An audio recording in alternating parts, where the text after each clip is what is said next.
എല്ലാവർക്കും നമസ്കാരം. Welcome to my channel. അപ്പോൾ ഇന്ന് ഞാൻ വന്നിരിക്കുന്നത് ഒരു ടിപ്പുമായിട്ടാണ്.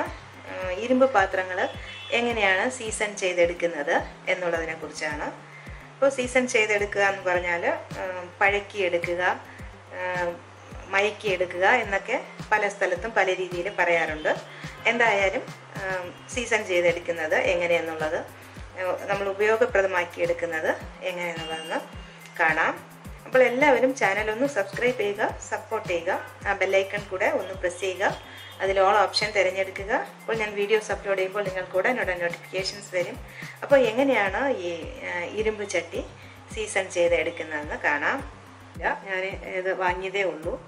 ഇനി നമുക്കിതിനെ എങ്ങനെ പഴക്കിയെടുക്കാം, അല്ലെങ്കിൽ സീസൺ ചെയ്തെടുക്കാം, മയക്കിയെടുക്കാം എന്നൊക്കെ പറയാറുണ്ട്.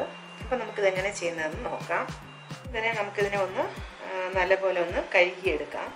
അപ്പം നമ്മൾ ഏതെങ്കിലും ഒരു ലിക്വിഡ് നമ്മൾ ഉപയോഗിച്ച് ഇതിനെ നല്ല ഒരു ചകിരിയോ അങ്ങനെ എന്തെങ്കിലും ഒന്ന് ഉപയോഗിച്ച് ഇതിനെ ഒന്ന് നന്നായിട്ട് തേച്ച് കഴുകി എടുക്കണം.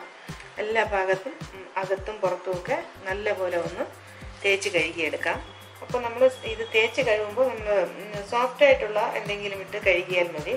ഇതുപോലത്തെ ഈ സ്റ്റീൽ സ്ക്രബ്ബർ അത് ഉപയോഗിക്കേണ്ട.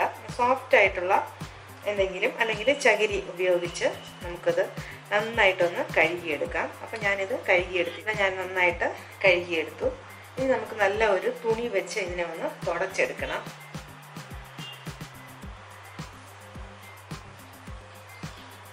നല്ല ഒരു തുണി ഉപയോഗിച്ച് തുടച്ചെടുക്കാം.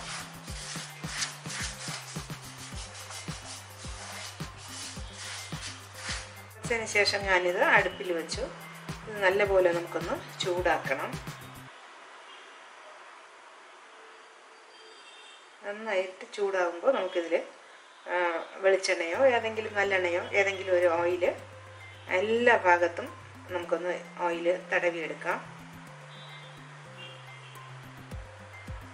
ആദ്യം നന്നായിട്ടൊന്ന് ചൂടാവട്ടെ. ചൂടായതിന് ശേഷം കുറച്ച് എണ്ണ ഒഴിച്ച് നമ്മൾ ഈ ഭാഗത്തും എല്ലാ സ്ഥലത്തും നന്നായിട്ടൊന്ന് ഒരു തുണി ഉപയോഗിച്ച് എല്ലാ സ്ഥലത്തും അതിനെ ഒന്ന്. അപ്പോൾ ഞാൻ കുറച്ച് ചൂടാക്കിയ ചട്ടിയിലോട്ട് കുറച്ച് വെളിച്ചെണ്ണ ഒഴിച്ചു കൊടുത്തു. ഇനി ഇതിനെ നമുക്ക് എല്ലാ സ്ഥലത്തും ഒന്ന് നന്നായിട്ട് തേച്ച് പിടിപ്പിക്കാം.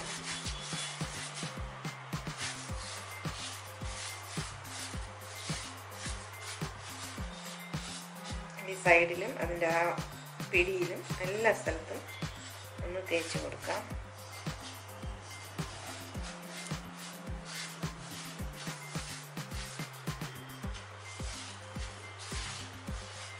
ചെറിയ ചൂടുണ്ട് പാത്രത്തിന്, അപ്പം നമ്മളൊന്ന് സൂക്ഷിച്ച് ചെയ്യണം. ഇതിൻ്റെ പുറം വശത്തും നമുക്ക് തേച്ച് കൊടുക്കാം. എന്നിട്ട് വീണ്ടും ഒന്ന് അടുപ്പിൽ ഞാൻ പുറം ഭാഗത്തും ഈ അടിവശത്തുമൊക്കെ നല്ലപോലെ തേച്ച് പിടിപ്പിച്ചു. കുറച്ചുകൂടെ എണ്ണ ഒഴിച്ചു. നന്നായിട്ട് എല്ലാ സ്ഥലത്തും ഒന്നുകൂടെ തേച്ച് കൊടുക്കാം.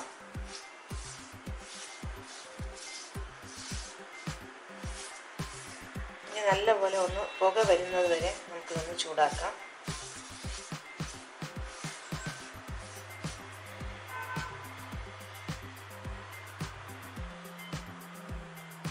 അപ്പോൾ നമ്മളിപ്പോൾ ഒരു പ്രാവശ്യം എണ്ണ തേച്ച് നല്ലപോലെ ചൂടാക്കി എടുത്തു. ഇനി ഇതൊന്ന് തണുത്തതിന് ശേഷം വീണ്ടും ഇതുപോലെ നമ്മൾ കുറച്ച് എണ്ണ കൂടെ ഒഴിച്ച് ഒരു 2 പ്രാവശ്യം കൂടെ നമുക്ക് ഇതേ പ്രോസസ്സ് തന്നെ ചെയ്യാം. കുറച്ചൊന്ന് ചൂടാവുമ്പോൾ മാറ്റി വെച്ചിട്ട് വീണ്ടും അതുപോലെ ഒരിക്കൽ കൂടെ കുറച്ച് എണ്ണ എല്ലാ സ്ഥലത്തും ഒഴിച്ച് നമുക്കിതുപോലെ ചെയ്യാം. ഒന്ന് ചൂടാക്കുക, അത്രേ ഉള്ളൂ. അങ്ങനെ അത് ഒരു 3 പ്രാവശ്യം നമുക്കത് റിപ്പീറ്റ് ചെയ്യാം. 3 പ്രാവശ്യം ഇത് എണ്ണ ഒഴിച്ച് ചൂടാക്കി ഒന്ന് തണുത്തു. വീണ്ടും ഒരു പ്രാവശ്യം കൂടെ എണ്ണ ഒഴിച്ചു. അങ്ങനെ 3 പ്രാവശ്യം ഞാനിത് ചെയ്തു. എന്നിട്ട് ഇപ്പോൾ കുറച്ച് വെളിച്ചെണ്ണ ഒഴിച്ചു കൊടുത്തിട്ട് ഒരു സവാള ചെറുതായി അരിഞ്ഞത് അതിങ്ങനെ നമ്മൾ ഇളക്കി കൊടുക്കുമ്പോൾ എല്ലാ സ്ഥലത്തും അത് കിട്ടത്തക്കവണ്ണം, എല്ലാ സ്ഥലത്തും അത് കൊള്ളത്തക്കവണ്ണം നമുക്കൊന്ന് ചെയ്യാം. ഇത് നമുക്ക് കളയാൻ വേണ്ടിയാണ്. ആദ്യമായി നമ്മൾ കുക്ക് ചെയ്ത് ഇതിനെ നമുക്ക് എടുക്കാൻ വേണ്ടിയല്ല, ഇതൊന്ന് പഴക്കി എടുക്കാൻ വേണ്ടിയാണ്. തുരുമ്പൊക്കെ ഉണ്ടെങ്കിൽ പോകാൻ വേണ്ടി ഇത് നമുക്ക് ഒന്ന് ഉപയോഗിച്ച് അതിന് ശേഷം ഇത് കളയാം. എല്ലാ സൈഡിലും ഒന്ന് ഇങ്ങനെ ഒന്ന് തേച്ച് കൊടുക്കാം സവാളയെ.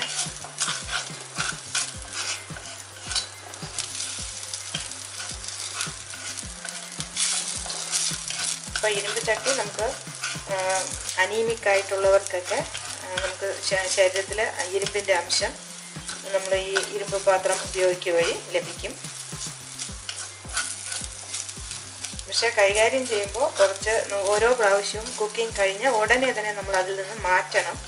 നമ്മൾ കുക്ക് ചെയ്ത സാധനം ഇരുമ്പ് ചട്ടിയിൽ എന്നെ വെച്ചിരുന്നാൽ കറുത്തു പോകും. അതുകൊണ്ട് നമ്മൾ ഓരോ പ്രാവശ്യവും കുക്ക് ചെയ്ത ഉടനെ നമ്മളത് വേറൊരു പാത്രത്തിലോട്ട് മാറ്റി ഇത് കഴുകിയതിന് ശേഷം ചൂടാക്കി ഓയിൽ തേച്ച് വെക്കണം. ഓരോ പ്രാവശ്യവും അങ്ങനെ ചെയ്യണം, അല്ലെങ്കിൽ തുരുമ്പ് പിടിക്കും. നമ്മൾ കുറച്ച് സൂക്ഷിച്ച് കൈകാര്യം ചെയ്താൽ ഇതിപ്പം ഒരു എത്ര കാലം ഇരുന്നാലും ഈ ഇരുമ്പ് ചട്ടി കേടാവുകയില്ല. ഈർപ്പത്തോടെ വെച്ച് കഴിഞ്ഞാൽ തുരുമ്പ് പിടിക്കും. അപ്പം ഇതിപ്പോൾ നമുക്ക് കളയാൻ വേണ്ടിയാണ്. ഇതിപ്പോൾ ആദ്യമായി കുക്ക് ചെയ്ത് നമ്മളിത് ഒന്ന് വഴക്കിയെടുക്കാൻ വേണ്ടി ഇതിനെ നമുക്ക് കളയാം. അങ്ങനെ വീണ്ടും എല്ലായിടവും എണ്ണ തേച്ച് പിടിപ്പിച്ചു. ഒരു സ്ഥലവും നമ്മൾ ബാക്കി വെക്കരുത്. ഇതിൻ്റെ പിൻവശവും ഇതിൻ്റെ ഈ പിടി, ഇതിൻ്റെ ഈ സൈഡൊക്കെ എണ്ണ നല്ലപോലെ തേച്ച് പിടിപ്പിക്കണം. അതുപോലെ നമ്മൾ ഓരോ പ്രാവശ്യം ഉപയോഗിക്കുമ്പോഴും അപ്പം തന്നെ ആഹാരം വേറൊരു പാത്രത്തിലോട്ട് മാറ്റണം. ഇതിൽ എണ്ണ അങ്ങനെ വെച്ചിരുന്നാൽ അത് കളറ് മാറാനുള്ള ചാൻസ് ഉണ്ട്. ആഹാരം കളറ് മാറിപ്പോകും. അതുകൊണ്ട് നമ്മൾ കുക്ക് ചെയ്ത ഉടനെ തന്നെ വേറൊരു പാത്രത്തിലോട്ട് മാറ്റണം. എന്നിട്ട് ഈ ചട്ടി നല്ലപോലെ കഴുകി തുടച്ച് നമ്മൾ അടുപ്പിൽ വെച്ച് ചൂടാക്കി ഓയിൽ അപ്ലൈ ചെയ്ത് വയ്ക്കണം. അങ്ങനെ നമ്മൾ നന്നായിട്ട് സൂക്ഷിക്കുമെങ്കിൽ എത്ര കാലം വേണമെങ്കിലും കേടുകൂടാതെ ഇരിക്കും. ഇപ്പം നമുക്ക് നോൺ സ്റ്റിക്ക് പാത്രങ്ങളൊക്കെ ഉപയോഗിക്കുന്നത് നമുക്ക് ആരോഗ്യത്തിന് ഹാനികരമാണെന്ന് എല്ലാവർക്കും അറിയാം. അപ്പോൾ ഇരുമ്പ് ചട്ടിയാണെങ്കിൽ നമുക്ക് ഇതിൽ ഉപയോഗിക്കുന്നതുകൊണ്ട് അനീമിക് ആയിട്ടുള്ളവർക്കെല്ലാം എല്ലാവർക്കും തന്നെ ഇരുമ്പിൻ്റെ അംശം നമ്മുടെ ആഹാരത്തിലൂടെ നമുക്ക് ആവശ്യത്തിനുള്ള ഇരുമ്പിൻ്റെ അംശം കിട്ടും. അതുകൊണ്ടാണ് ഇരുമ്പ് ചട്ടി ഉപയോഗിക്കണമെന്ന് പറയുന്നത്. പിന്നെ ഗ്യാസ് നമുക്ക് മിച്ചപ്പെടുത്താൻ സാധിക്കും. ഈ പാത്രത്തിന് നല്ല ചൂട് കിട്ടും. മറ്റു പാത്രങ്ങൾ പോലെയല്ല, നല്ല ചൂട് നിൽക്കും ഈ പാത്രത്തിൽ. അപ്പോൾ നമ്മൾ കുക്ക് ചെയ്യുമ്പോൾ ഗ്യാസ് നമുക്ക് ലാഭിക്കാൻ സാധിക്കും. അങ്ങനെയൊക്കെ ഒരുപാട് ഗുണങ്ങൾ ഈ ഇരുമ്പ് പാത്രം ഉപയോഗിക്കുന്നതുകൊണ്ടുണ്ട്. പക്ഷെ നമ്മൾ കുറച്ചൊന്ന് ശ്രദ്ധിച്ച് കൈകാര്യം ചെയ്യണം. ഒരിക്കലും ഈർപ്പം ഇങ്ങനെ നമ്മൾ കഴുകിയിട്ട് അങ്ങനെ വയ്ക്കാൻ പാടില്ല. അങ്ങനെ വെള്ളത്തിൻ്റെ അംശവും അങ്ങനെ ഇരുന്ന് കഴിഞ്ഞാൽ തുരുമ്പ് പിടിക്കും. അതുകൊണ്ട് ഓരോരിക്കലും നമ്മൾ കുക്ക് ചെയ്ത് കഴിഞ്ഞ് ആഹാരം മാറ്റി കഴുകി അതിനെ തുടച്ച് അടുപ്പിൽ വെച്ച് ചൂടാക്കി എണ്ണ അപ്ലൈ ചെയ്ത് വയ്ക്കണം. അതിപ്പം വെളിച്ചെണ്ണയോ നിങ്ങൾ ഉപയോഗിക്കുന്ന ഓയിൽ, വെളിച്ചെണ്ണയോ നല്ലെണ്ണയോ ഉപയോഗിക്കാം. അപ്പോൾ ഇത്രയൊക്കെയാണ് ഇരുമ്പ് ചട്ടിയുടെ ഗുണങ്ങൾ. അപ്പോൾ വീണ്ടും കാണാം നല്ലൊരു ഇതുപോലത്തെ ടിപ്സുമായി. Till then bye by.